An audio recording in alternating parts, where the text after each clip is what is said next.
চাঁদের চেয়েও যদি তুমি সুন্দর না হও তাহলে তুমি কয় তালাক? 3 তালাক। সারা রাত চিন্তায় কেটে গেল। পরের দিন গেলেন খলিফা মনসুরের কাছে, গিয়ে বললেন, বাদশাহ, আমি তো রাতে এভাবে আমার স্ত্রীকে বলে ফেলেছি। তখন তিনি তার রাজ্যের সমস্ত বড় বড় আলেমদেরকে ডাকলেন, সমস্ত বড় বড় আলেমদেরকে ডাকলেন ফতুয়া জানার জন্য যে সে যে স্ত্রীকে 3 তালাক বলে ফেলেছে, এখন তালাকটা হয়ে যাবে কিনা। বড় বড় আলেমদেরকে ডাকছেন। সেখানে ছিলেন ফিকহিবিদ ইমামে আজম আবু হানিফা রহমতুল্লাহি আলাইহি, সুবহানাল্লাহ বলেন। তো সেখানকার বড় বড় আলেমদের কাছে বললেন যে আমার ঊর্ধ্বতন একজন কর্মকর্তা, সে তার স্ত্রীর প্রশংসা করতে গিয়ে, তার সাথে কথা বলতে গিয়ে, রোমান্টিক মুহূর্ত পার করতে গিয়ে বলেই ফেলেছে, তুমি যদি চাঁদের চেয়ে সুন্দর না হও তাহলে তুমি 3 তালাক।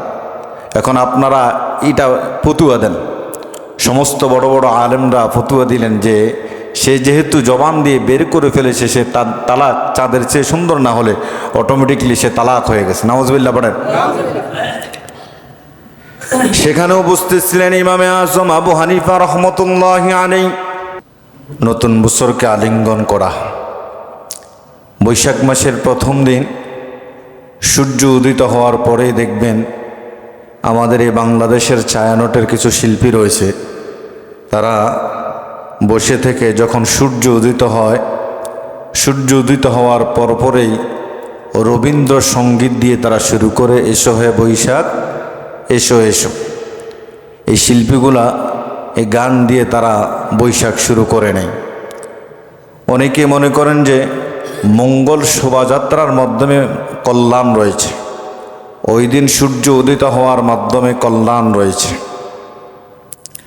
কিন্তু না, সূর্য উদিত হওয়ার মধ্যে কোনো কল্যাণ নিহিত নেই, মঙ্গল শোভাযাত্রার মধ্যে কোনো কল্যাণ নিহিত নেই। দেখবেন ওই দিন ঢাকা বিশ্ববিদ্যালয়ের চারুকলা বিভাগ থেকে একদল মিছিল নিয়ে বের হয়, যেটাকে মঙ্গল শোভাযাত্রা বলা হয়। বিভিন্ন ভাগ, ভাল্লুক, হাতি, জীবজন্তুর আপনার এই যে মূর্তি নিয়ে, তারপরে চেহারার মধ্যে জীবজন্তুর মুখোশ লাগিয়ে, নারীরা লাল বেনারসি পাতলা শাড়ি পরে বা সাদা লাল মিলাইয়া হলুদ মিলাইয়া এমন শাড়ি পরে দেদারসে মঙ্গল শোভাযাত্রায় অংশগ্রহণ করে কি করে না? করে। এটাকে তারা নাম দিয়েছে মঙ্গল শোভাযাত্রা। দেখেন, আল্লাহ তাআলা মানুষকে খুব সুন্দর আকার আকৃতি দিয়ে সৃষ্টি করেছে।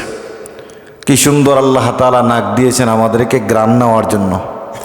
এই যদি হালকা একটু ঠান্ডা লেগে যায়, নাক বন্ধ হয়ে যায়, অনেক সময় অনেক কিছু গ্রাণ আমরা পাই না। কিন্তু আল্লাহ তাআলা আমাদেরকে নাক দিয়েছেন গ্রাণ নেওয়ার জন্য, কান দিয়েছেন শোনার জন্য, জিহ্বা দিয়েছেন স্বাদ অনুভব করার জন্য, আবার জবান দিয়েছেন খাওয়ার জন্য, হাত দিয়েছেন ধরার জন্য, পাও দিয়েছেন চলাফেরা করার জন্য। কিন্তু বহির্বিশ্বে দেখা যায় সার্জারি করে এগুলোকে আল্লাহ যেভাবে দিয়েছেন সেভাবে না রেখে বিভিন্ন আকৃতি করে ফেলে।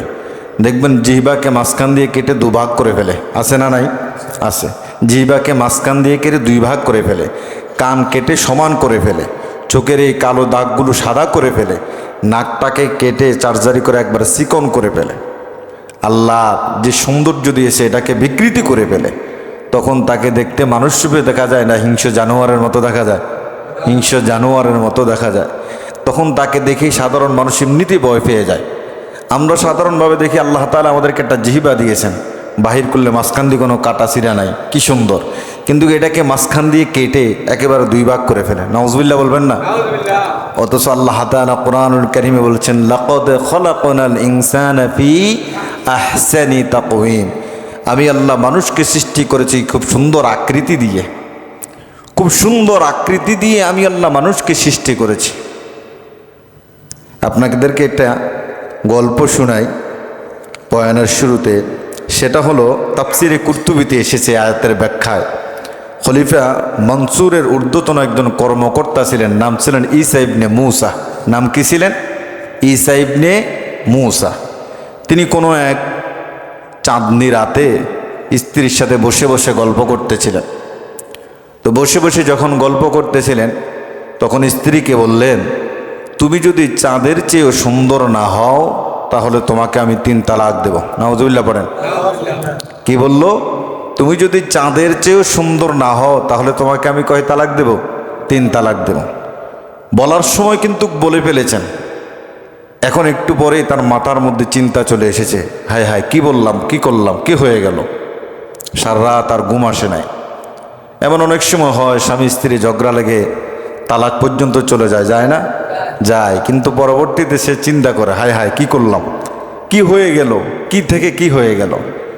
এইভাবে ঈসা ইবনে মূসা 3 রাতের বেলা স্ত্রীর সাথে খুশ গল্প মত্ত ছিলেন। পূর্ণিমা চাঁদ দেখে, চাঁদের আলোয় তার খুব ভালো লাগতেছে। এমন সময় বললেন, চাঁদের চেয়েও যদি তুমি সুন্দর না হও তাহলে তুমি কয় তালাক? 3 তালাক। সারা রাত চিন্তায় কেটে গেল। পরের দিন গেলেন খলিফা মনসুরের কাছে, গিয়ে বললেন, বাদশাহ আমি তো রাতে এভাবে আমার স্ত্রীকে বলে ফেলেছি। তখন তিনি তার রাজ্যের সমস্ত বড় বড় আলেমদেরকে ডাকলেন, সমস্ত বড় বড় আলেমদেরকে ডাকলেন ফতুয়া জানার জন্য যে সে যে স্ত্রীকে 3 তালাক বলে ফেলেছে, এখন তালাকটা হয়ে যাবে কিনা। বড় বড় আলেমদেরকে ডাকছেন। সেখানে ছিলেন ফিকহিবিদ ইমামে আজম আবু হানিফা রহমতুল্লাহি আলাইহি, সুবহানাল্লাহ বলেন। তো সেখানকার বড় বড় আলেমদের কাছে বললেন যে আমার ঊর্ধ্বতন একজন কর্মকর্তা, সে তার স্ত্রীর প্রশংসা করতে গিয়ে, তার সাথে কথা বলতে গিয়ে, রোমান্টিক মুহূর্ত পার করতে গিয়ে বলেই ফেলেছে, তুমি যদি চাঁদের চেয়ে সুন্দর না হও তাহলে তুমি 3 তালাক। এখন আপনারা এটা ফতুয়া দেন। সমস্ত বড় বড় আলেমরা ফতুয়া দিলেন যে সে যেহেতু জবান দিয়ে বের করে ফেলেছে, সে তার তালাক চাঁদের চেয়ে সুন্দর না হলে অটোমেটিকলি সে তালাক হয়ে গেছে। নাউজুবিল্লাহ পড়েন। সেখানে উপস্থিত ছিলেন ইমামে আজম আবু হানিফা রহমতুল্লাহি আলাইহি। বিজ্ঞ উলামায়ে কেরামরা যখন বলেছেন যে সে যেহেতু বলেছে তালাক, তালাক হয়ে গেছে, ইমামে আজম আবু হানিফা রহমতুল্লাহি আলাইহি বললেন, কেমনে আপনারা বললেন তালাক হয়ে গেছে? আল্লাহ সুবহানাহু ওয়া তাআলা তো মানুষকে চাঁদের চেয়েও সুন্দর করে বানাইছে। সুবহানাল্লাহ বলেন। মানুষদেরকে আল্লাহ তাআলা চাঁদের চেয়েও সুন্দর আকৃতি দিয়ে আল্লাহ রাব্বুল আলামিন মানুষদেরকে সৃষ্টি করেছেন। বলে দলিল কি? দলিল হলো কোরআন। কোরআন খুলেন, সূরা 3 পড়েন, আল্লাহ তাআলা বলছেন, লাকাদ খালাকনাল ইনসানা ফি আহসানি তাকওয়িম।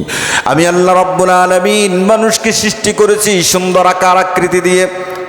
এই ভাষ্য অনুযায়ী, আয়াতের ভাষ্য অনুযায়ী সে তালাক হয় নাই, কারণ আল্লাহ রাব্বুল আলামিন মানুষকে সুন্দর আকার আকৃতি দিয়ে চাঁদের চেয়েও সুন্দর করে দুনিয়ার মানুষদেরকে আল্লাহ তাআলা সৃষ্টি করেছে। ইউসুফ নবীর নাম শুনেছেন না? এমন কোন মানুষ এখানে খুঁজে পাওয়া যায় না। এত সুন্দর করে আল্লাহ তাআলা ইউসুফ নবীকে বানাইছেন। জুলেখা দেখে পাগল হয়ে গেছে, এত সুন্দর মানুষ কিভাবে হয়। আর জুলেখার বান্ধবীরা বলে, জুলেখা ইউসুফকে দেখে তুমি পাগল হয়ে গেছো, তুমি তো বাদশার স্ত্রী, বাদশার স্ত্রী হয়ে কিভাবে সাধারণ একটা মানুষের প্রেমে পড়ো? জুলেখা বলল, আমি কিভাবে সাধারণ একটা মানুষের প্রেমে পড়েছি দেখে যাও, দেখে যাও। তোমাদেরকে দাওয়াত করা হলো। সবাই যখন জুলেখার বাড়িতে আসলেন, সকলের হাতে একটা আপেল দেওয়া হলো, একটা ধারালো ছুরি দেওয়া হলো।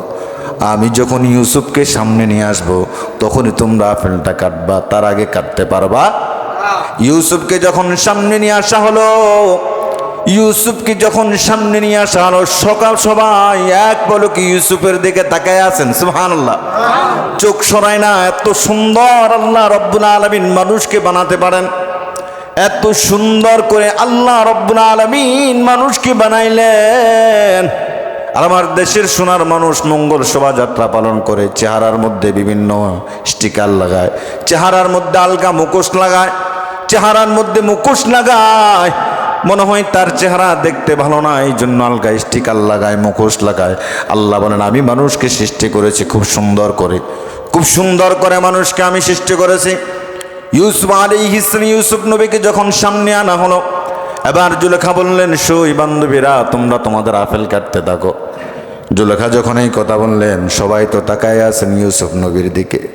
ইউসুফের সৌন্দর্য দেখে কি আপেল কাটবে, মিশরের নারীরা তাদের হাত কেটে ফেলেছে। আল্লাহু আকবার বলেন। এত সুন্দর করে আল্লাহ তাআলা মানুষকে বানাইছেন। আমার নবীকে আল্লাহ তার চেয়ে আরো সুন্দর করে বানাইছেন। সাহাবায়ে কেরাম বলেন অনেক দিন খাওয়া নাই দাওয়া নাই, যখন রসুলের দরবারে এসেছে আল্লাহর নবীর চেহারার দিকে তাকাইছে আর আমাদের ক্ষুধা নিবারণ হয়ে গেছে। সুবহানাল্লাহ। আম্মা জান আয়েশা বলেন আমি ছোট্ট একটা সুই আমার ঘরের ভিতর হারিয়ে ফেলেছি, ছোট্ট একটা সুই আমার ঘরের ভিতর হারিয়ে ফেলেছি। আল্লাহর নবী যখন আমার ঘরের মধ্যে প্রবেশ করলেন, নবীর নুরানি চেহারার আলোয় আমি সেই সুইটা খুঁজে পেয়ে গেছি। সুবহানাল্লাহ। এত সুন্দর করে আল্লাহ রাব্বুল আলামিন বানাইছেন, কি সুন্দর করে বানাইছেন। আর মানুষ সেই চেহারা বিকৃতি করে ফেলে, চেহারা চেঞ্জ করে ফেলে। আল্লাহ সুবহানাহু ওয়া তাআলা এত সুন্দর করে বানাইছেন। এই জন্য কেউ যদি মনে করেন যে মঙ্গল শোভাযাত্রার মাধ্যমে কল্যাণ নিহিত রয়েছে, বৈশাখের প্রথম দিন সূর্য উদিত হওয়ার মাধ্যমে কল্যাণ নিহিত রয়েছে, পয়লা বৈশাখের দিন কল্যাণ নিহিত রয়েছে, তাহলে সে শিরিক করলেন। কি করলেন? শিরিক করলেন। কারণ পয়লা বৈশাখের দিন আমরা অনেক সময় দেখতে পাই মাওরা বাজার বিশাল বড় বড় মাছ ওঠে না? অনেকেই সেখান থেকে বিশাল বড় বড় মাছ কিনে নিয়ে যান, যে ওই দিন বড় মাছ খেতে পারলেই সারা বছরে এরকম বড় বড় মাছ খেতে পারবো, এই নিয়ত আছে না? এই নিয়তেই অনেকে অনেক বড় বড় মাছ কিনে নেই, যে বৈশাখের প্রথম দিন যদি এত বড় একটা মাছ কিনতে পারি, সবসময় বড় বড় মাছ কিনে খেতে পারবো। নাউজুবিল্লাহ পড়েন। কেউ যদি মনে করে মঙ্গল শোভাযাত্রায় আমাদের জন্য কল্যাণ রয়েছে, কেউ যদি মনে করে ওই দিন সূর্য উদিত হওয়ার মাধ্যমে আমাদের জন্য কল্যাণ নিহিত রয়েছে, কেউ যদি মনে করে পয়লা বৈশাখে আমাদের জন্য কল্যাণ নিহিত রয়েছে, তাহলে সে শিরিক করলো কার সাথে? শিরিক করলো কার সাথে? কল্যাণ অকল্যাণ করতে পারেন কে? এই জন্য আল্লাহ বলেন ইন্নাহু মান ইউশরিক বিল্লাহি ফাকাদ হারামাল্লাহু আলাইহিল জান্নাতা ওয়া মাআওয়াহুন নার। কেউ যদি আল্লাহ রাব্বুল আলামিনের সাথে শিরিক করে, অংশীদার স্থাপন করে, আল্লাহ রাব্বুল আলামিন বলেন আমি আল্লাহ রাব্বুল আলামিন তার জন্য জান্নাতটাকে হারাম করে দেই এবং তার আবাসস্থল হয় জাহান্নাম। নাউজুবিল্লাহ বলেন। আল্লাহর সাথে শিরিক করে, শিরিক মানে হলো যেটা আল্লাহ করতে পারেন না অন্য কেউ করতে পারা, যেটা আল্লাহ দিতে পারেন না অন্য কেউ দিতে পারেন মনে করার নামই হলো শিরিক। আমার আল্লাহ কয়জন? আল্লাহ তো নিজেই নিজের পরিচয় দিয়ে দিয়েছেন, এমন কেউ না এখানে আমরা সূরা ইখলাস পারি না। সবাই ইখলাস পারে, কিন্তু ইখলাসের অর্থটা আমরা জানি না। ইখলাসের ভিতরে আল্লাহ তাআলা তার পরিচয়টা দিয়ে দিয়েছেন, কুল হুয়াল্লাহু আহাদ আল্লাহুস সামাদ লাম ইয়ালিদ ওয়া লাম ইউলাদ ওয়া লাম ইয়াকুল লাহু কুফুয়ান আহাদ। আল্লাহ বলছেন কুল হুয়াল্লাহু আহাদ, আমি আল্লাহ একজন, আল্লাহুস সামাদ, আমি আল্লাহ কারো মুখাপেক্ষী, লাম ইয়ালিদ ওয়া লাম ইউলাদ, আমি আল্লাহ কাউকে জন্ম দেই নাই, আমাকেও কেউ জন্ম, ওয়া লাম ইয়াকুল লাহু কুফুয়ান আহাদ, আমি আল্লাহর সমকক্ষ আসমানের নিচে এবং আসমানের উপরে কেউ নাই। তো বুঝেন না কেন? আল্লাহ তো নিজেই বলছেন কুল হুয়াল্লাহু আহাদ, আল্লাহ একজন, আল্লাহুস সামাদ, আল্লাহর মুখাপেক্ষী কেউ নেই। লাম ইয়ালিদ ওয়া লাম ইউলাদ, তিনি তা কাউকে জন্ম দেয় নাই, তাকেও কেউ জন্ম দেয় নাই, তার সমতুল্য কেউ নাই। তারপর আমরা শিরিকের মধ্যে ডুবে রয়েছি। শিরিক যারা করবে শিরিকের গুনাহ আল্লাহ মাফ করবেন না। শিরিক যারা করবে তাদের জন্য জান্নাত হারাম। শিরিক যারা করবে তাদের আবাসস্থল হবে কোথায়? কোথায় হবে? অথচ আমরা শিরিকের মধ্যে ডুবে আছি। মঙ্গল শোভাযাত্রা, এই যাত্রায় নারী পুরুষ দেদারসে এই মিলেমিশে মঙ্গল শোভাযাত্রা মিছিল করতেছে। বৈশাখের প্রথম দিন, তারপরের দিন আমরা শুনতে পাই এদেশের বিভিন্ন অগণিত অসংখ্য নারীরা দর্শন হয়ে আছে। পত্রিকার মধ্যে দেখতে পাই নারী দর্শন হয়ে আছেন। অথচ আল্লাহ রাসূল সাল্লাল্লাহু আলাইহি সাল্লাম বলেন মান তাশাব্বাহা বিকওমিন ফাহুয়া মিনহুম, যে ব্যক্তি কোনো জাতির সাদৃশ্য অবলম্বন করবে সে তাদের দলভুক্ত হবে। মঙ্গল শোভাযাত্রা এটা ইসলামের কালচার নয়, এটা মুসলমানদের কালচার নয়, এটা হিন্দুয়ানি কালচার। কথা বলেন ঠিক কিনা? এটা হিন্দুয়ানি কালচার। সুতরাং এটা মহাব্বত করা, এটার সাথে সামিল হওয়া মানে আপনি হিন্দুয়ানি সংস্কৃতিকে মহাব্বত করলেন। এই জন্য রসুল বলেছেন যে যে যার সাথে মহাব্বত থাকবে তার সাথে তার কি হবে, তার সাথে তার কি হবে, হাসর হবে। সুতরাং বৈশাখের দিন আপনি যদি মঙ্গল শোভাযাত্রায় অংশগ্রহণ করলেন, তার মানে আপনি হিন্দুয়ানি সংস্কৃতিকে কি করলেন, মহাব্বত করলেন, ভালোবাসলেন। তাদের সাথেই আপনার হাসর নাসর হবে, তাদের সাথেই আপনার হাসরে উঠতে হবে, তাদের সাথেই আপনাকে হাসরের ময়দানে দাঁড়াতে হবে। যারা এই সমস্ত সংস্কৃতিকে বিশ্বাস করবে তাদের অবস্থা হবে খুবই ভয়াবহ, তাদের পরিণতি হবে খুবই ভয়াবহ। কারণ আল্লাহর এক বান্দা মুসলমান যুবক, সে চিন্তা করলেন যে মুসলমানের সবগুলো বিধানই ভালো লাগে, তবে একটা বিধান তার কাছে ভালো লাগে না। সেটা হলো যে স্ত্রী সহবাস করার পরে যদি গোসল করা না লাগতো তাহলে এই বিধানটা খুবই ভালো ছিল। নাউজুবিল্লাহ বললেন না? কারণ হিন্দু, বৌদ্ধ, খ্রিস্টান, ইয়াহুদি, নাসারা তারা স্ত্রী সহবাসের পর গোসল করা লাগে না। যে মুসলমান যারা আমরা, স্ত্রী সহবাসের পর গোসল করা কি, গোসল করা কি? সে চিন্তা করলেন যে এই বিধানটা যদি মুসলমানদের মধ্যে না থাকতো তাহলে খুব ভালো হতো। নাউজুবিল্লাহ বলেন। অপরদিকে আর খ্রিস্টান মহিলা, সে চিন্তা করলেন যে ইসলামের সব কিছু ঠিক আছে, সব কিছুই ভালো লাগে, জিনিসটা আরও বেশি ভালো লাগে যে পর্দা যারা করে তাদেরকে দেখলে আমার খুব ভালো লাগে। কারণ পর্দার কারণে সেই টিজিংয়ের শিকার হয় না, পর্দার কারণে সে দর্শনের শিকার হয় না, এই জিনিসটা খুবই ভালো লাগে। একজন খ্রিস্টান মহিলার কাছে ইসলামের পর্দার বিধানটা তার কাছে খুব ভালো লাগে, আরেকজন মুসলমান সন্তানের কাছে স্ত্রী সহবাসের পর গোসল করাটা তার কাছে খুবই খারাপ লাগে। দুজন যখন মারা গেল, কিছুদিন পরে মারা যাওয়ার পরে তাদেরকে বিভিন্ন জায়গায় মুসলমানের কবরস্থানে দাফন করা হলো, খ্রিস্টানকে তার চিতায় তাকে দাফন করা হলো। তো কোনো এক কারণে ওই মুসলমান ছেলেটার কবর খুলে দেখলো ওই মুসলমান কবরের মধ্যে মুসলমান সন্তানটা নাই, এখানে খ্রিস্টানের লাশটা এসে পড়ে আছে। আল্লাহু আকবার বলেন। তো ওই খ্রিস্টান মহিলাটার চিতায় গিয়ে খোঁড়া হলো, সেখানে দেখলেন মুসলমান ছেলেটার লাশ পড়ে আছে। কারণ সে অন্তরের মধ্যে ধরে নিয়েছে যে এই বিধানটা যদি আমাদের মধ্যে চালু থাকতো, স্ত্রী সহবাসের পর গোসল করা না লাগতো। আর ওই মহিলা খ্রিস্টানরা সে চিন্তা করলো যে এই বিধানটা যদি আমাদের থাকতো, মুসলমানের যে পর্দার বিধানটা, এই জন্য মনে মনে যে চিন্তা করেছে, চিন্তার কারণে ওই খ্রিস্টান মহিলাটাকে মুসলমানের কবরে নিয়ে আসা হয়েছে, আর মুসলমান ছেলেটাকে খ্রিস্টানের চিতায় নিয়ে যাওয়া হয়েছে। এই যদি হয় মনে মনে চিন্তা করার অবস্থা, এবারে বাস্তবে পালন করলে পরিণতি কি হবে? এই জন্য মঙ্গল শোভাযাত্রা আমাদের কোনো কল্যাণ করতে পারে, পহেলা বৈশাখ আমাদের জন্য কোনো কল্যাণ বয়ে আনতে, ওই দিন সূর্য উদিত হওয়ার মধ্যে আমাদের জন্য কোনো কল্যাণ বয়ে আনতে পারে না। কল্যাণ অকল্যাণ করার মালিককে। এই জন্য আল্লাহ তাআলা কোরআন কারীম বলেন, ওয়া ইয়ামসাসকাল্লাহু বিদুররিন ফালা কাশিফা লাহু ইল্লা হুয়া ওয়া ইয়ামসাসকা বিখাইরিন ফাহুয়া আলা কুল্লি শাইইন কাদির। আল্লাহ রাব্বুল আলামিন বলেন, তিনি যদি তোমাদের কোনো ক্ষতি করেন তবে তিনি ব্যতীত অপসরণকারী আর কেউ নাই।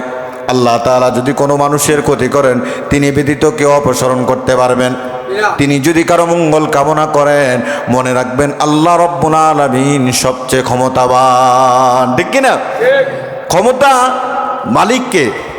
ক্ষতি করলে তিনিই করতে পারেন, মঙ্গল করলে তিনিই করতে পারলেন।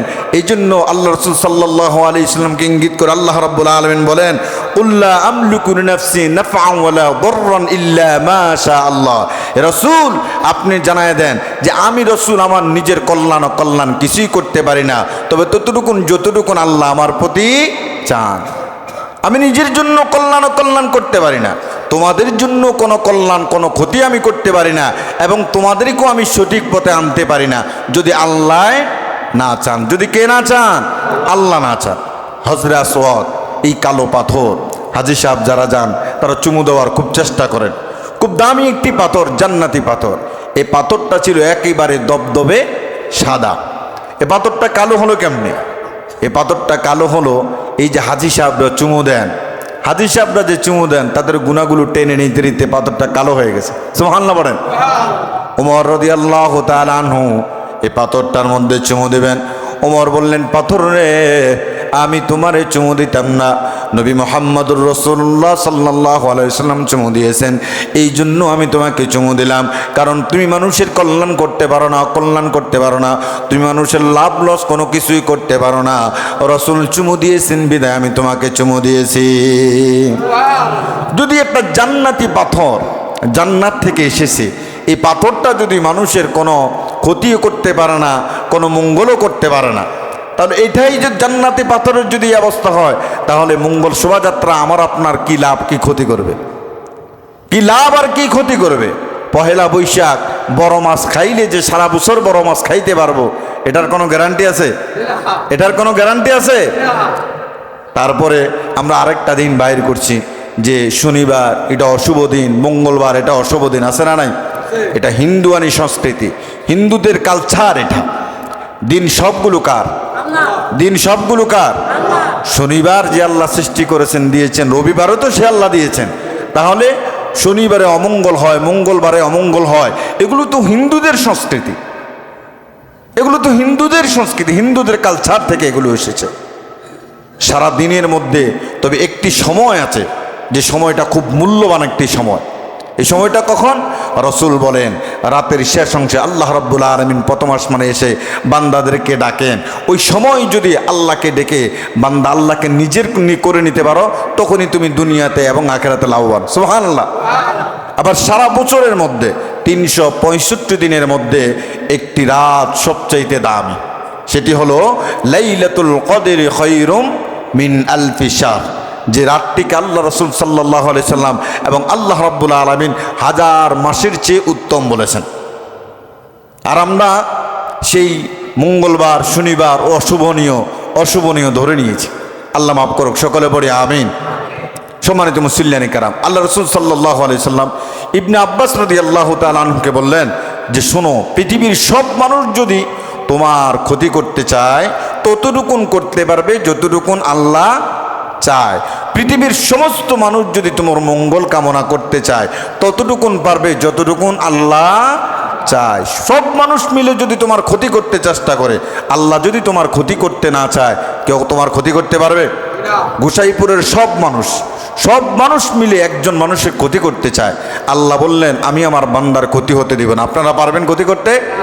আল্লাহ যদি বলে আমি আমার বান্দার মঙ্গল কামনা করব, আপনারা সবাই তার ক্ষতি করতে চান, পারবেন? পারবেন না। সুতরাং কল্যাণ অকল্যাণ এগুলো করার মালিক কে? এগুলো করার মালিক কে? আমাদেরকে আল্লাহ সুবহানাহু ওয়া তাআলা দুনিয়াতে পাঠিয়েছেন। বিপদে পড়বো, মুসিবতে পড়বো, রোগ বিমার শেফার জন্য চাইবো কার কাছে? কার কাছে চাইবো? আল্লাহর কাছে চাইবো। সুতরাং দুনিয়ার কোনো মানুষ কাউকে কিছু দিতে পারবে না। মঙ্গল শোভাযাত্রা আমাদেরকে কিছু দিতে পারবে না। পহেলা বৈশাখের দিন এটাতে নতুন করে কিছু পাইলে সারা বছর এভাবে পাইব, পয়লা বৈশাখও আমাদেরকে কিছু দিতে পারবে না। ওই দিন নতুন করে সূর্য উদিত হয়, এই সূর্য আমাদের জন্য কল্যাণ নিয়ে আসে, সূর্য আমাদের জন্য কল্যাণ নিয়ে আসে না। কল্যাণ নেওয়ার এবং দেওয়ার মালিক হলেন আল্লাহ। আল্লাহ তাআলা আমাদেরকে বুঝার তৌফিক দান করে, সকলে বলে আমিন। আল্লাহ তাআলা বাস্তবে কথাগুলোর উপরে আমল করার তৌফিক দান করে, সকলে বলে আমিন। ওমা আলাইনা ইল্লাল বালাগ। আসসালামু আলাইকুম ওয়া রাহমাতুল্লাহি ওয়া বারাকাতুহু।